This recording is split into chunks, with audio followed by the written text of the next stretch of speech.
No ousted Zimbabwean President Robert Mugabe kisses his wife, Grace Mugabe, during the country's Independence Day celebrations in Harare on April 18. Getty Images. Panache Chigumadzi is an essayist and novelist who was born in Zimbabwe and is based in South Africa, as former President Robert Mugabe and his second wife, Grace Mugabe, prepare to make their exit from Zimbabwe's State House. Zimbabweans have hankered for my mother Sally, his late first wife, who is fondly remembered as a very sensitive and intelligent woman who may have been restraining influence on her husband. On the day of the military intervention earlier this month, the veteran South Africa-based Zimbabwean journalist Peter Andoro tweeted the following: "As developments continue to unfold in Zimbabwe, Robert Mugabe might be looking back and wondering if his rule wasn't a tale of two wives. One that died too soon and the other that ended up being his Achilles heel." This flags civism. With almost 2,000 retweets, it is the kind of misogynist narrative that has found an easy resonance in many quarters of a country that has been ruled by the heavy hand of a patriarchal nationalist tradition for nearly 4 decades. Across the many rallies and marches in Zimbabwe, many people sang, "Hatiti kutangwa nehore." We do not want to be ruled by a whore. Zimbabwe National Liberation War Veterans Association Chairman Chris Mavangwa described Grace Mugabe as clinically mad, and Temba Maliswa, a member of parliament from the ruling ZANU party, has claimed that Robert Mugabe's legacy has been destroyed by his wife. "He's old, he's aging, and they've taken advantage of him." As Mugabe's party rebrands itself, it is using a simplistic narrative that absolves both Mugabe and ZANU of their political blunders, sweeping all that went wrong into a Grace Mugabe-sized hole. Is it really a tale of two wives? Let's start with Sally Mugabe and whether she was a restraining force on her husband. Having met Mugabe at a teacher training college in her native Ghana, Sally Mugabe, née Hayfrun, married Mugabe in 1961. She became increasingly involved in nationalist political trenches in the 60s, leading campaigns for the release of Zimbabwean political prisoners, including her husband, while in exile in London.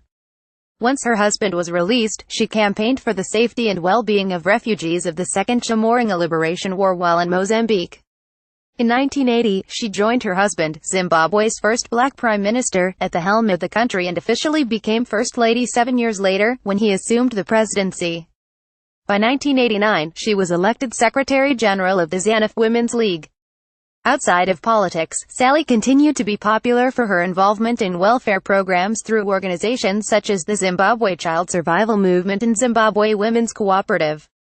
A popular leader at home and abroad at the time, Mugabe was meanwhile consolidating and centralizing his post-independence power through constitutional and forceful means. In 1984, ZANU's Congress gave Mugabe extensive powers to appoint the executive members of the party and passed constitutional amendments that created the executive presidency. Most importantly, the early 80s, Sally was by his side during the Yakurahundi Shona for the first rains, which wash away the chaff before the spring rains, the genocide of more than 20,000 Ndebele people. The violent campaign was aimed at quelling the threat of political dissidents. Incoming President Emmerson Mnangagwa was a key figure in the massacres. As Sally Mugabe became increasingly ill with kidney failure in the late 80s, Robert Mugabe began his affair with Grace Ntiambizadwe Marufu, a young married mother and a typist in the president's office at the time. In 1992, Sally Mugabe died in Harare at the age of 60. As Zimbabwean academic Alex Magesa points out, for Mugabe, the loss of Sally represented a loss of a close companion and, importantly, a peer. Mugabe married Grace in a spectacular ceremony 4 years later. Compared with Sally, who was loved for her apparent sense of modesty and public work, Grace Mugabe became increasingly unpopular for her lavish lifestyle in the midst of the economic fallout of the 2000s. She largely stayed out of politics. This changed by 2014, when she began her foray into politics through her election as president of ZANU's Women's League. Though unpopular, Grace Mugabe continued to consolidate power through the support of the G40 faction, made up mostly of a younger generation of ZANU members who did not participate in the Second Chamorro. Invoking the fist often associated with her husband, Grace Mugabe included in her acceptance speech for the ZANU post threats to those who opposed her: "I might have a small fist, but when it comes to fighting I will put stones inside to enlarge it, or even put on gloves to make it bigger. Do not doubt my capabilities." Grace Mugabe's unpopularity has only kept pace with the kind of hostile language she has increasingly used in her fiery speeches, rhetoric she clearly learned from the man who mentored her over the years.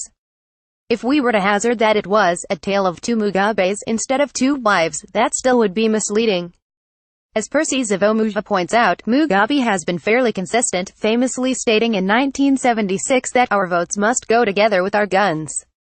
After all, any vote we shall have been the product of the gun. The gun which produces the vote should remain its security officer, its guarantor. The people's votes and the people's guns are always inseparable twins. However popular or unpopular Mugabe may have been with general populace, the real guarantor of his power has always been the gun, as represented by the military and the war veterans. Over the past 37 years, the relationship between Mugabe and his guns has not been entirely smooth, but the relationship has largely remained intact as he gave in to their various demands and safeguarded their interests. In turn, he has relied on their force to guard him against dissent from organized labor and civic groups.